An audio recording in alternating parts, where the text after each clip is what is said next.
Salutations à toi, le choisi qui a entendu cet écho. Lorsque tu engages une partie de stratégie avec une entité céleste, camouflée en simple pion, ne t'étonne pas si le plateau se renverse de lui-même. Permets-moi de le redire pour ceux au loin qui se croyaient astucieux.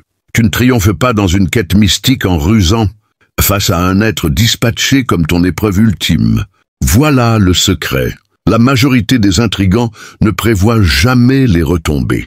Certaines essences pénètrent ton existence non pour servir de jouet, mais pour être scrutées. Et lorsqu'elles ratent cette épreuve, le cosmos ne se limite pas à s'écarter. Il recompose l'ensemble de leur univers. Permets-moi de te lancer une vérité.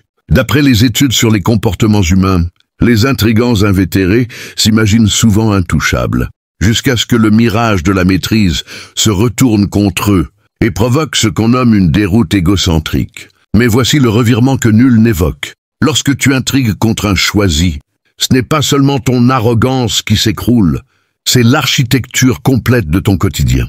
Et à cet instant, une personne qui se croyait capable d'incarner une divinité dans ton parcours comprend qu'elle n'est même pas apte à tenir un rôle mineur dans ta trajectoire. Elle a tenté de briser ton équilibre, de ternir ta réputation et de perturber ton mental. Mais la partie qu'elle a initiée a désormais acquis une autonomie propre, et les conclusions qu'elle affronte ne sont pas allégoriques. Ce sont des décrets d'exclusion mystique. Et si tu te questionnes sur leur état, eh bien, disons simplement cela. Elle ne trouve plus le repos, ne raisonne plus avec clarté et s'imagine subitement que la planète des communications est en phase inverse depuis l'instant de votre rencontre. Attention, ce n'est pas une question d'étoiles, c'est une affaire de conséquences. Si ce voyage à travers les méandres du karma et les révélations de la justice divine a éveillé quelque chose en toi, embarque avec nous pour approfondir ces vérités spirituelles. Abonne-toi à la chaîne Âmes éveillées pour continuer à explorer les mystères de l'âme et les leçons cosmiques. Et pour vibrer avec cette énergie de transformation, laisse un commentaire avec 77 pour marquer ton alignement avec ce chemin de lumière et d'authenticité. Rejoins la communauté maintenant et fais briller ta flamme intérieure. Alors, boucle ta ceinture, car dans cette séquence, nous explorons en profondeur le tumulte des rétributions cosmiques, l'équité céleste et le basculement ahurissant qui survient quand une personne s'aventure dans une manœuvre périlleuse contre un choisi et finit par tout perdre. Allons-y. Point 1. Elle a misé sur ton essence et maintenant elle règle avec la sienne. Elle estimait que te diriger était anodin. Une petite tromperie ici, un leurre affectif là. Te bousculer, t'attirer, te déstabiliser puis se gausser quand tu t'interrogeais. Mais ce qu'elle n'a pas saisi, c'est cela. En t'attaquant, elle ne s'amusait pas simplement avec un individu lambda. Elle pariait contre quelque chose de sain. Tu n'étais pas seulement un mortel avec lequel elle pouvait s'ébattre. Tu étais une entité en quête, dotée d'une garde, d'une vocation et d'une force qui dépassait de loin ce que ses perceptions étroites pouvaient capter. Ce qu'elle a libéré n'était pas une banale mésentente, c'était une subversion mystique. Et le coup pour cela, elle ne pouvait ni l'anticiper, ni le dominer, ni lui esquiver. Car une fois cette barrière transgressée, elle a enclenché un mécanisme pour lequel elle n'était pas prête. La règle mystique, pas la règle terrestre, pas une rétribution masquée en adage charmant, mais la règle sacrée, celle qui réajuste l'existence quand l'iniquité a été endurée trop longtemps. Celle qui ne se satisfait pas d'une réprimande légère, mais verrouille des accès, dépouille les faux-semblants et anéantit tout ce qui a été édifié sur l'intrigue. À présent, elle accumule échec sur échec et ne parvient pas à établir la connexion. Mais la réalité est limpide. Elle n'a pas été châtiée pour t'avoir blessé. Elle a été appelée à rendre des comptes pour avoir abusé d'une force sacrée. Tu as été placé dans son parcours non comme un simple outil, mais comme une épreuve, un reflet, une encre de salut. Mais elle a traité ton essence comme un domaine ludique. Et maintenant la partie est close. Les paris étaient toujours plus conséquents qu'elle ne l'imaginait. Elle ne t'a pas simplement nui. Elle a transgressé l'harmonie sacrée et à cet instant, elle a verrouillé son propre sort. Elle te prenait pour un être fragile, trop bienveillant, trop clément, mais elle n'a pas perçu la vigueur qui veillait derrière ton intellect. Elle n'a pas compris que te nuire entraînait des répercussions universelles. Et maintenant, ces retombées se manifestent plus rapidement qu'elle ne peut les justifier. Les fermetures qui surgissent dans son existence ne sont pas fortuites. Ce ne sont pas seulement des journées sombres ou des instants de déveine. Ce sont des jugements mystiques. La partie qu'elle a lancée échappe désormais à son emprise, et la même force qu'elle a employée pour tenter de t'enserrer est maintenant celle qui bouleverse son monde. Pas parce que tu l'as condamnée, mais parce que la garde céleste ne badine pas quand il s'agit des choisis. Alors tu l'opères avec sérieux. Point 2. Elle ignorait que tu étais gardé par des serfs sacrés. Elle te voyait comme un autre individu qu'elle pouvait diriger, quelqu'un qu'elle pouvait séduire, orienter ou fouler sans retomber. Ce qu'elle n'a pas saisi, c'est que ton parcours est sécurisé par une stipulation sacrée, un pacte invisible rédigé avant même qu'elle ne croise ta route. Tu es arrivé en ce monde avec une enveloppe mystique qu'elle ne pouvait ni détecter ni appréhender. Il existe des frontières autour de ton existence que nul n'est permis de franchir sans retomber sévère. Et elle n'avait pas conscience qu'elle s'aventurait dans un domaine où la bienveillance a ses bornes. Elle se figurait affronter quelqu'un de vulnérable, d'ingénu. Mais ce qu'elle a réellement activé, c'est un mécanisme de riposte sacré qui ne sommeille jamais. Tu n'as peut-être pas réagi comme elle l'anticipait. Tu ne l'as peut-être pas démasqué, ni confronté, ni assailli. Mais ce mutisme n'était pas creux, il était sain. Car quand un choisi se contient, les cieux l'observent. Et quand les cieux répliquent, ils ne le font pas à demi-mesure. Ils déconstruisent tout ce qui est artificiel. Ils tranchent à la base, pas seulement à la surface. Elle a enfreint le protocole invisible sans même en avoir connaissance. Elle a manqué de révérence envers quelqu'un qui était dépêché comme une faveur. Et maintenant, elle s'éveille à une chaîne de déficits qui paraissent hasardeux, mais qui sont en fait des ajustements. Les perspectives professionnelles qui s'évaporent, les liens qui se disloquent abruptement, l'harmonie qui ne réapparaît jamais. Ce n'est pas de l'infortune, c'est la stipulation sacrée qui les poursuit. Ce qui est insensé, c'est qu'elle avait une opportunité. Si elle t'avait respecté, appuyé ou même simplement ignoré, les événements auraient pu diverger. Mais son arrogance n'a pas su résister à t'éprouver. Et maintenant, cette même arrogance qui la faisait se sentir dominante sur l'instant la plonge. Dans un désordre visible et intime, la garde autour de ton parcours n'est pas tendre quand quelqu'un outrepasse. Elle est précise. Elle n'a pas simplement joué avec toi. Elle a transgressé un engagement mystique. Elle a perturbé une voie d'existence sélectionnée. Et ce type de faute entraîne toujours des suites. Le péril n'était pas dans ce que tu affichais. C'était dans ce que tu incarnes véritablement. Une essence enveloppée, élue et sécurisée. Elle n'a pas consulté la stipulation sacrée, mais maintenant elle règle pour chaque terme inscrit dedans. Point 3. Le déguisement qu'elle arborait pour te duper s'est fondu à son apparence. Elle a revêtu un déguisement si habilement que même toi, tu as remis en cause tes intuitions. Elle a simulé l'intérêt pour toi, l'encouragement, la compréhension. Alors qu'en vérité, chaque geste était prémédité. Chaque parole était forgée pour déformer ta vision et orienter tes sentiments. C'était une représentation, et pour un temps, elle s'en est tirée.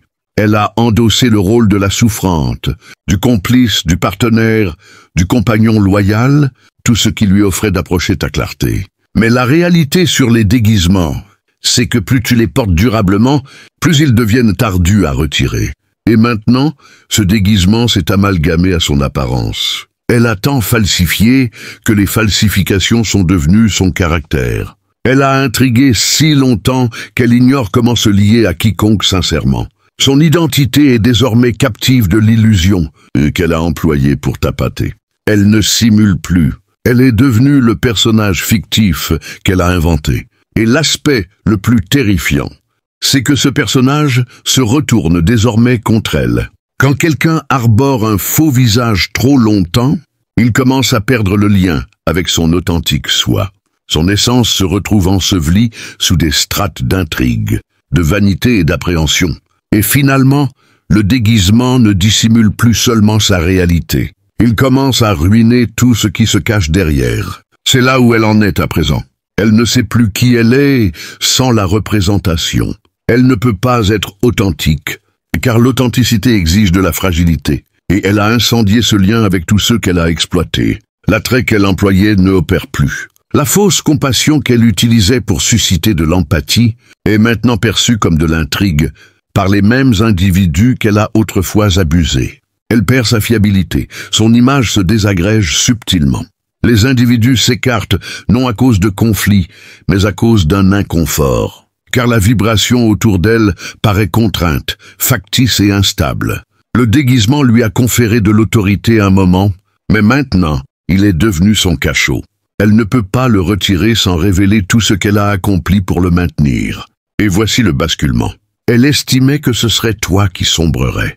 Mais toi, tu as récupéré, tu as progressé, tu as discerné pendant qu'elle restait enlisée, immobilisée, dans le personnage qu'elle a conçu pour dominer autrui. Elle se figurait dominée. Au lieu de cela, elle s'est dominée elle-même. À présent, elle ne dupe plus personne, pas même son propre écho. Point 4. Elle s'est gaussée de ta souffrance. Maintenant, elle endure sans spectateur. Elle s'est gaussée de toi quand tu étais au nadir. Elle a plaisanté sur tes chutes comme si c'était un amusement. Elle a ri à huis clos, lancé des piques en public et fait de ton tourment le clou de leurs échanges confidentiels. Pour elle, ta souffrance était une faille et ton mutisme était un atout. Elle imaginait que ta peine muette signifiait qu'elle l'emportait. Elle n'a jamais envisagé que ce mutisme était un domaine sain où ta récupération se développait et où sa rétribution s'inscrivait. Elle se sentait dominante en se gaussant de toi, surtout parce qu'elle avait un auditoire. Les commérages lui conféraient du rang. Ton nom lui offrait de la visibilité, mais maintenant la masse s'est dissipée. Les lumières sont éteintes, et la plateforme qu'elle a érigée sur ton infortune est totalement déserte. Ce qu'elle n'avait pas prévu, c'est l'isolement qui suit quand on devient reconnu pour se moquer des autres au lieu de les hisser.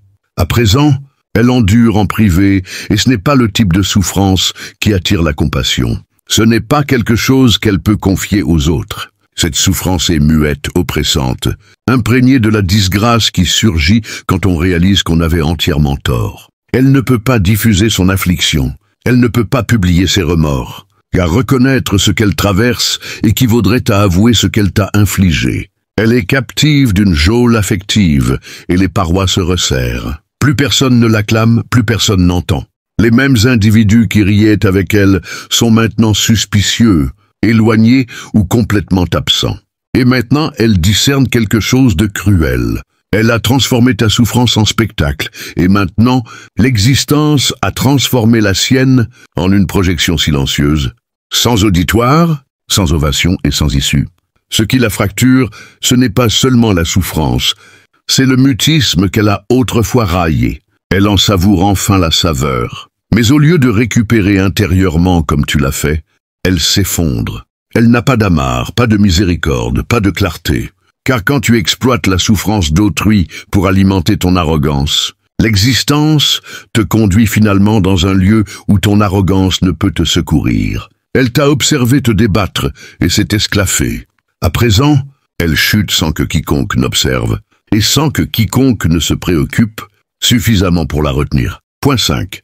Toute leur existence devient un théâtre d'infection mystique. Tout ce qu'elle maîtrisait autrefois commence à lui filer entre les doigts. Les domaines qu'elle employait pour régner, abuser et intriguer se contractent sur elle. Ses demeures paraissent oppressantes. Ses connexions sont imprégnées de suspicion et de friction. Son environnement professionnel est malaisé, chargé de malentendus, de perfidie et d'une vibration qu'elle ne parvient pas à chasser. Ce qui advient n'est pas fortuit. C'est une infection mystique. Elle a investi tant de temps à façonner des cadres où elle pouvait demeurer au sommet, où elle pouvait déformer les faits, diriger des histoires et disséminer des germes de perplexité. Mais ce qu'elle n'a pas compris, c'est que la vibration ne reste pas uniquement orientée vers autrui. Elle imprègne le cadre d'où elle émane. Et maintenant, le venin qu'elle a projeté contre toi s'insinue dans chaque coin de son propre quotidien. Elle a façonné des cadres pour te railler, t'exclure ou retourner les autres contre toi. Mais maintenant, ces mêmes lieux s'écroulent. Les échanges autour d'elle paraissent maladroits et vides. Les individus qu'elle persuadait si aisément commencent à percer son manège.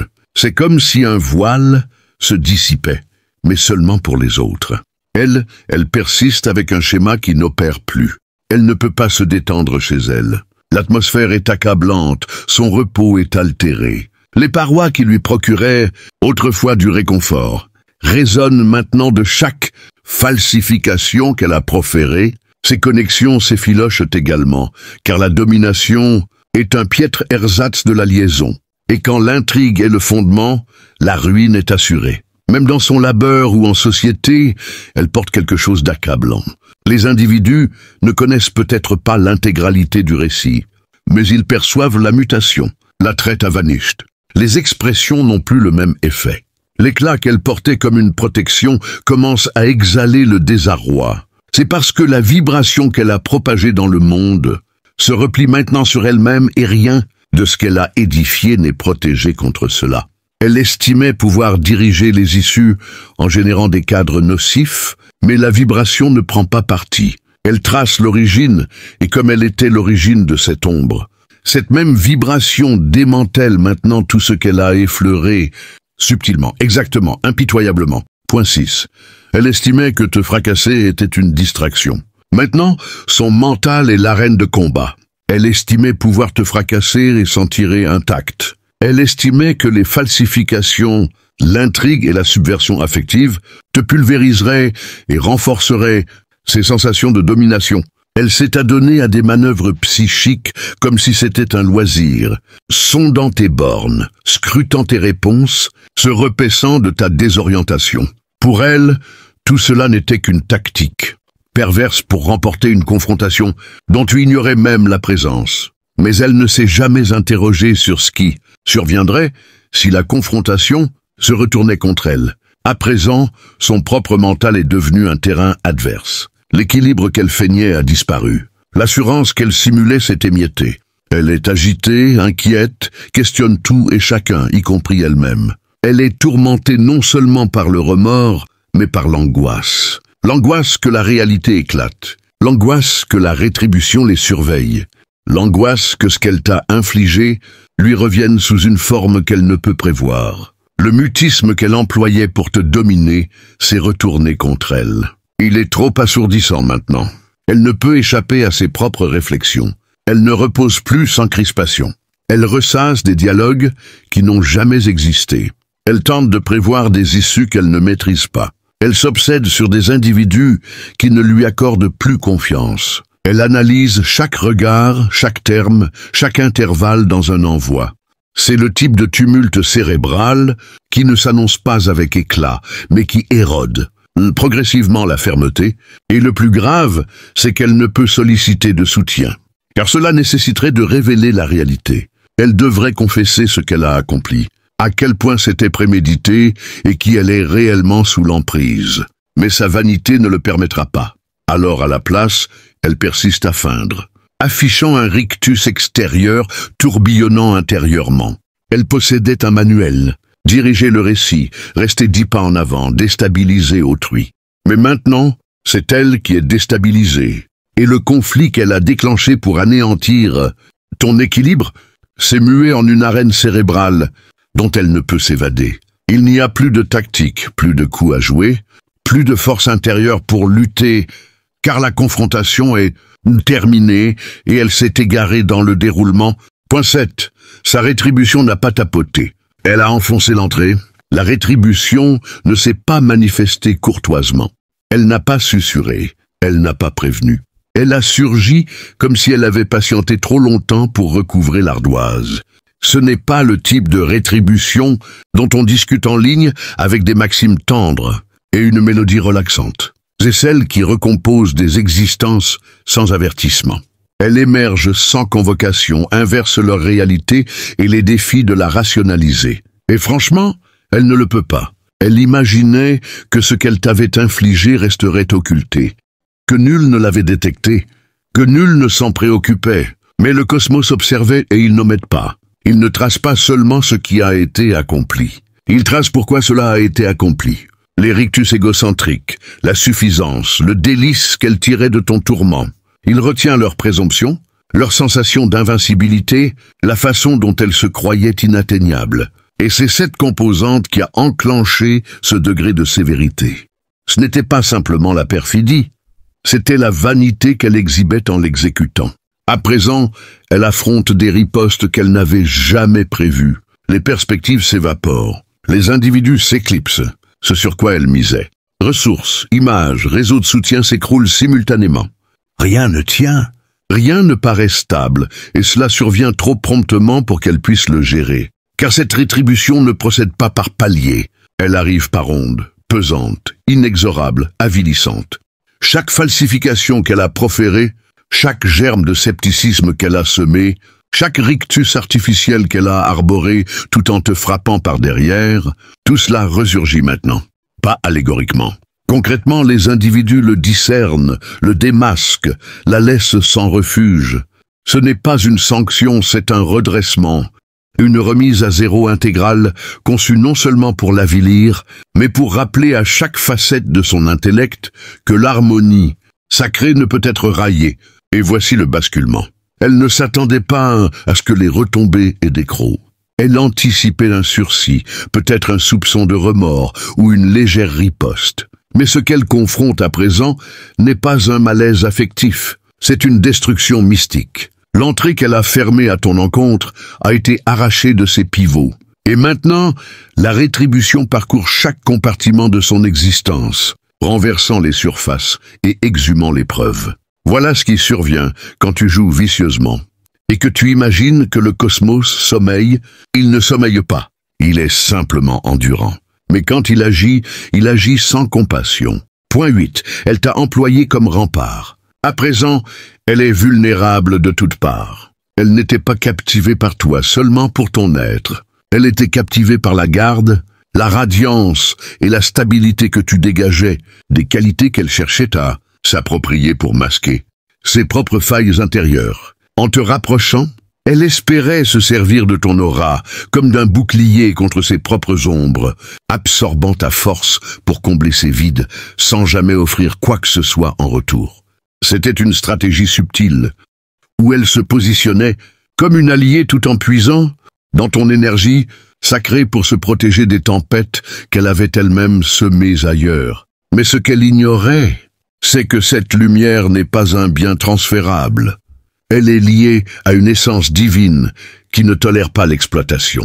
En te utilisant ainsi, elle a non seulement vidé ses propres réserves, mais elle a aussi fracturé la barrière qu'elle croyait impénétrable. Maintenant, sans ton bouclier involontaire, elle se retrouve exposée au vent cosmique qu'elle avait évité si longtemps. Les menaces qu'elle fuyait, ses propres erreurs passées, les jugements des autres, les échos de ses intrigues affluent de tous côtés, sans filtre ni protection. Ses secrets émergent au grand jour, non par une révélation dramatique, mais par une érosion progressive, où chaque mensonge qu'elle a tissé se défait, laissant des brèches béantes. Les alliances qu'elle formait pour se cacher s'effritent, car ceux qu'elle manipulait perçoivent enfin comment elle les utilisait de la même manière. Cette vulnérabilité n'est pas temporaire. C'est une leçon divine qui force l'âme à affronter ses ombres. Sans intermédiaire, elle qui se croyait astucieuse en te plaçant comme rempart réalise maintenant que ce choix a ouvert toutes les portes qu'elle tentait de verrouiller. Le cosmos, en retirant ce qu'elle avait volé, la laisse nue face à l'univers où chaque front expose une faiblesse qu'elle ne peut plus ignorer. Ce n'est pas une punition arbitraire, mais une invitation forcée à la croissance où l'exposition totale devient le catalyseur pour une authenticité qu'elle avait fuie. Et dans cette nudité spirituelle, elle apprend que vrai rempart ne vient pas d'autrui, mais d'une connexion honnête avec le divin qu'elle a si longtemps négligé. Point 9. Son cercle s'est rétréci en un étau solitaire. Elle avait bâti un réseau d'influence, un entourage complice qui validait ses manigances et amplifiait son sentiment de supériorité. Ces liens étaient des extensions de son ego, des miroirs déformants qui reflétaient une version idéalisée d'elle-même, tout en occultant les dommages qu'elle causait. En te ciblant, elle croyait renforcer ce cercle, en te présentant comme une menace commune pour unir ses alliés contre toi. Mais le divin opère avec une précision qui transcende les alliances humaines. Il discerne les fondations pourries et les ébranle depuis la racine. À présent, ce cercle qu'elle chérissait se contracte comme un nœud coulant, les uns après les autres, s'éloignant non par confrontation, mais par une intuition subtile que quelque chose cloche. Les conversations deviennent tendues, les invitations se raréfient et les confidences se tarissent, laissant place à un silence accusateur. Elle qui se délectait de la loyauté forcée, voit maintenant ses complices se réveiller à leur propre rôle dans le chaos, regrettant leur implication et cherchant à se distancier pour préserver leur propre équilibre spirituel.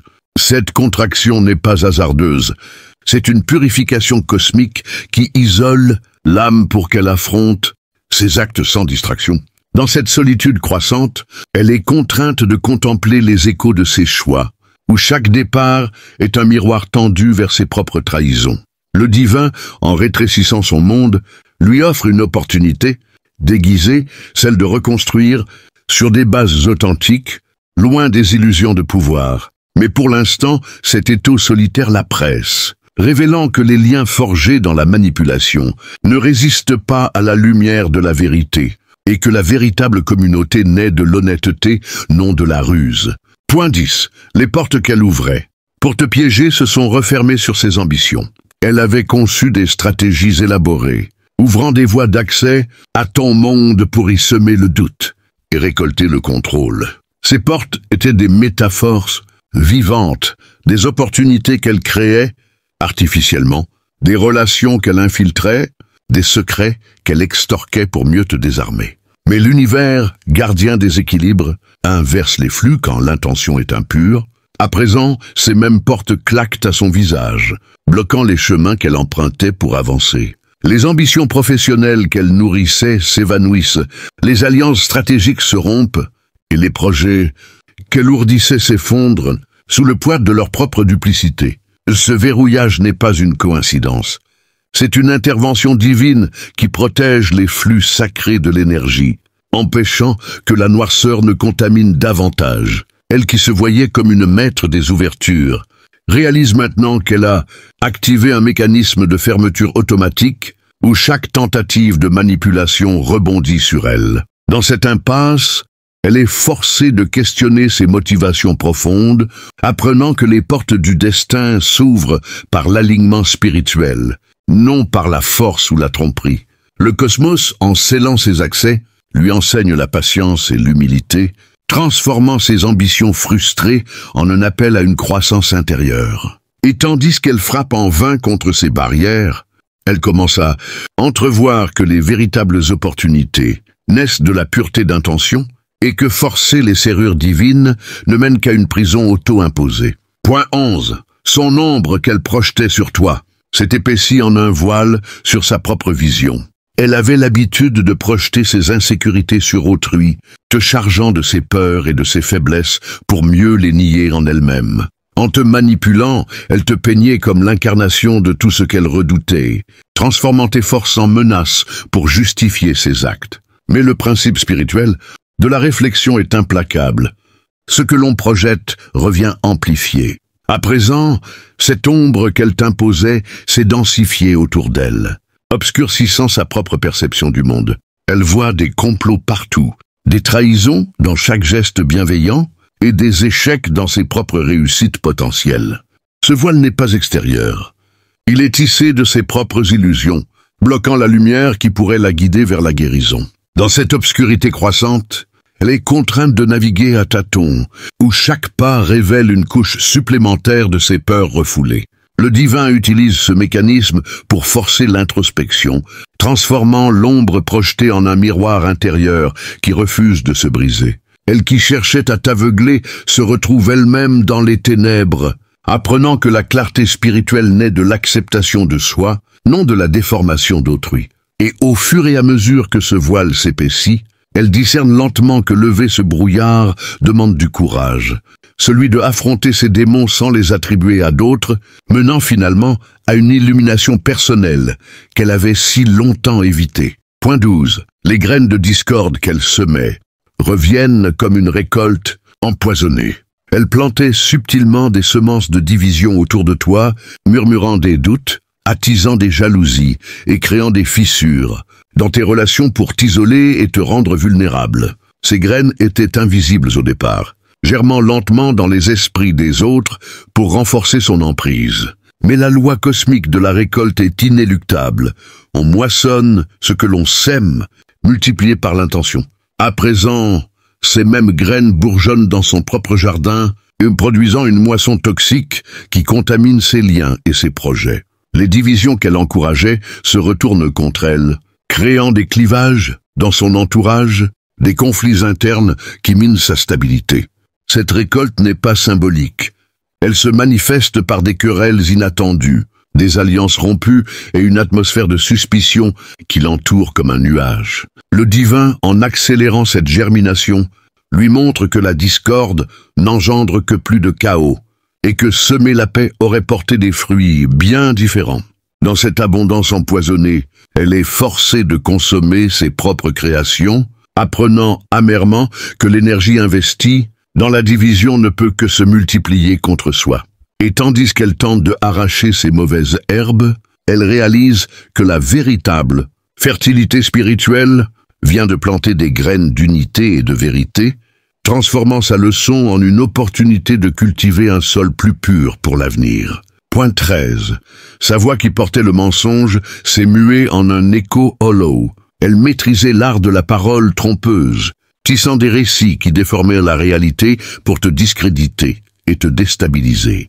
Ces mots étaient des armes affûtées, portées par une conviction feinte qui influençait les autres et renforçait son illusion de contrôle. Mais le cosmos écoute et amplifie les vibrations authentiques, affaiblissant celles qui sont fausses. À présent, sa voix qui jadis résonnait avec autorité se transforme en un écho vide. Perdant son impact sur les auditeurs, les gens ne croient plus ces histoires, percevant les failles et les incohérences qu'elle ne peut plus masquer. Cet affaiblissement n'est pas soudain, il s'installe progressivement, rendant chaque tentative de persuasion futile et épuisante. Dans ce silence croissant autour de ses paroles, elle est confrontée à la vacuité de son discours, où l'absence de vérité crée un vide spirituel. Le divin utilise cette mutation pour l'inviter à redécouvrir la puissance de la parole honnête, celle qui guérit plutôt que blesse. Et tandis que ses échos s'estompent, elle commence à entendre sa propre voix intérieure, celle qui murmure les regrets et appelle à une expression authentique, menant à une renaissance vocale alignée avec l'âme. Point 14. Les illusions de grandeur qu'elle entretenait se sont effritées en poussière d'humilité forcée. Elle se voyait comme une figure dominante, supérieure aux autres, justifiant ses manipulations par une croyance en sa propre élévation. En te ciblant, elle renforçait cette illusion, te rabaissant pour s'élever artificiellement. Mais les fondations de la vraie grandeur sont spirituelles, ancrées dans l'humilité et le service. À présent, ces illusions se désagrègent, la laissant face à une humilité imposée par les circonstances. Les échecs s'accumulent, les reconnaissances s'évanouissent, et elle est ramenée à une échelle humaine où ses prétentions paraissent ridicules. Cette poussière n'est pas destructrice, elle fertilise le sol pour une croissance authentique, forçant l'âme à reconstruire sur des bases solides. Le divin, en pulvérisant ses mirages, lui offre une leçon d'égalité cosmique où tous sont égaux devant la lumière. Dans cette humilité forcée, elle apprend que la vraie élévation naît de l'acceptation de ses limites, transformant sa chute en un tremplin vers une sagesse plus profonde et une connexion réelle avec le tout. Point 15. Son cœur, endurci par la ruse, s'est fissuré sous le poids de la compassion refoulée. Elle avait verrouillé ses émotions, privilégiant la stratégie froide à l'empathie, te traitant comme un objet plutôt qu'une âme. Cette dureté était une armure contre la vulnérabilité, mais elle bloquait aussi les flux d'amour divin. À présent, sous la pression des conséquences, ce cœur se craquelle, laissant émerger une compassion qu'elle avait étouffée. Les regrets affluent, les souvenirs de tes blessures la hantent, et elle ressent enfin la douleur qu'elle infligeait. Ces fissures ne sont pas des faiblesses. Elles sont des ouvertures pour la guérison, permettant à la lumière de pénétrer et de dissoudre la glace intérieure. Le cosmos utilise ce processus pour ramollir l'âme, lui rappelant que la compassion est la clé de l'harmonie universelle. Dans cette vulnérabilité naissante, Elle discerne que durcir son cœur ne protège pas, mais isole, et que l'ouvrir mène à une connexion profonde avec les autres et le divin, transformant sa ruse en une sagesse émotive. Point 16. Les chaînes qu'elle tissait pour t'entraver se sont enroulées autour de sa propre liberté. Elle créait des liens invisibles de dépendance et de contrôle, t'enchaînant subtilement pour limiter tes mouvements et tes choix. Ces chaînes étaient forgées dans la peur de perdre le pouvoir, mais elles ignoraient la loi spirituelle de la libération. À présent, elle se retourne contre elle, restreignant sa propre mobilité dans la vie. Les opportunités se ferment, les choix se raréfient, et elle se sent piégée dans un labyrinthe de ses propres créations. Cette entrave n'est pas punitive, c'est une invitation à briser les cycles de domination, apprenant que la vraie liberté n'est de laisser les autres libres. Le divin, en inversant ses liens, lui montre que enchaîner autrui enchaîne soi-même, et que la libération collective est la voie vers l'expansion spirituelle. Dans cette contrainte auto-imposée, elle commence à forger des clés d'humilité et de respect, menant à une émancipation qui bénéficie à tous. Point 17. Sa quête de pouvoir terrestre s'est transmutée en une soif inassouvie d'alignement spirituel. Elle poursuivait le contrôle matériel, accumulant influence et ressources en te manipulant pour avancer ses pions. Ce pouvoir était illusoire, ancré dans l'ego plutôt que dans l'âme. À présent, avec les pertes qui s'accumulent, cette quête se métamorphose en une fin profonde pour quelque chose de plus élevé. Un alignement avec le divin qu'elle avait ignoré. Les vides, créés par ces échecs, la poussent à chercher au-delà du visible, questionnant le sens et cherchant des réponses intérieures. Cette transmutation n'est pas accidentelle. C'est une guidance cosmique qui redirige l'énergie mal employée vers une élévation authentique. Le cosmos lui enseigne que le vrai pouvoir réside dans la soumission à une force supérieure, transformant sa soif en une source de croissance spirituelle. Et dans cette recherche naissante, elle trouve que l'alignement apporte une plénitude que le pouvoir terrestre ne pouvait offrir. Point 18. Les miroirs déformants qu'elle utilisait pour te juger se sont brisés, révélant sa propre distorsion. Elle te scrutait à travers des lentilles biaisées, amplifiant tes faiblesses pour masquer les siennes et justifier ses actes. Ces miroirs étaient des outils d'autoduperie, évitant l'introspection. À présent, ils se fracassent, forçant une confrontation avec sa propre image déformée. Les jugements qu'elle portait reviennent comme des boomerangs, l'obligeant à voir ses propres flows sans filtre. Ce bris n'est pas destructeur. Il libère la vérité, permettant une reconstruction sur des bases claires. Le divin utilise ce processus pour promouvoir l'autocompassion, rappelant que juger autrui reflète ses propres luttes. Dans cette révélation, elle apprend que des miroirs purs naissent de l'acceptation, menant à une vision spirituelle équilibrée et harmonieuse. Point 19. Son sommeil, troublé par les remords, s'est mué en veillée de révélation intérieure. Elle dormait paisiblement autrefois, ignorant les échos de ses actes, mais en te nuisant, elle a éveillé des forces qui perturbent son repos. À présent, les nuits sont hantées par des visions et des regrets, transformant le sommeil en un espace de confrontation spirituelle. Ces veillées ne sont pas des tourments vains. Elles sont des portails pour des demeures divines où l'âme dialogue avec le cosmos. Le divin utilise l'insomnie pour forcer l'écoute intérieure, révélant des vérités enfouies et guidant vers la rédemption. Dans ces moments d'éveil forcé, elle discerne que le vrai repos vient de la paix de conscience, transformant ces nuits en opportunités de transformation spirituelle. Point 20. Les flammes de jalousie qu'elle attisait contre toi se sont propagées en un incendie consumant ses propres aspirations. Elle enviait ta lumière, cherchant à l'éteindre pour briller seule, alimentant un feu de comparaison destructrice. Ce brasier était dirigé vers toi, mais le vent cosmique l'inverse. À présent, il consume ses propres rêves, brûlant les illusions et laissant des cendres fertiles pour une renaissance. Cet incendie n'est pas final. C'est une purification qui élimine le superflu, invitant à reconstruire sur l'essentiel. Le cosmos lui enseigne que la jalousie dévore de l'intérieur et que célébrer la lumière d'autrui amplifie la sienne. Dans ces flammes, elle apprend à transformer l'envie en admiration, menant à une aspiration alignée et épanouie. Point 21. Sa forteresse d'isolement émotionnel s'est écroulée en un appel à la connexion authentique. Elle se protégeait derrière des murs de détachement, évitant les liens vrais pour maintenir le contrôle.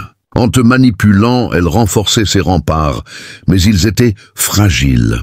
À présent, ils s'effondrent, la laissant exposée et assoiffée de relations sincères. Cet écroulement n'est pas une perte, c'est une ouverture divine pour des connexions basées sur la vulnérabilité. Le cosmos utilise ce chaos pour promouvoir l'unité, rappelant que l'isolement spirituel mène à la stérilité.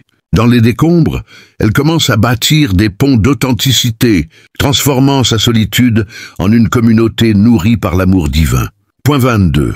Les vents de changement qu'elle craignait ont balayé ses résistances, emportant vers une évolution forcée. Elle résistait au flux de la vie, s'accrochant à des schémas rigides pour préserver son pouvoir.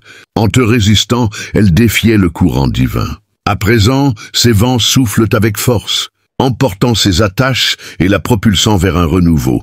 Ce balayage n'est pas destructeur. C'est une propulsion cosmique vers une version supérieure d'elle-même. Le divin guide ce mouvement, enseignant que résister au changement stagne l'âme. Dans cette tempête, elle apprend à naviguer avec foi, transformant sa peur en une acceptation qui mène à une évolution spirituelle profonde. Point 23. Son ego gonflé par la victoire. Illusoire s'est dégonflé en une humilité qui respire la vérité. Elle se gonflait de triomphe temporaire, se voyant comme invincible après t'avoir nui. Cet ego était un ballon fragile, prêt à éclater. À présent, il se dégonfle, laissant place à une humilité authentique qui ancre l'âme. Ce gonflement n'est pas humiliant. C'est une libération divine de l'illusion, invitant à une force intérieure réelle. Le cosmos utilise cela pour équilibrer, rappelant que l'ego bloque la lumière. Dans cette simplicité retrouvée, elle discerne que l'humilité est la porte vers la sagesse, transformant son arrogance en une présence alignée et puissante. Point 24.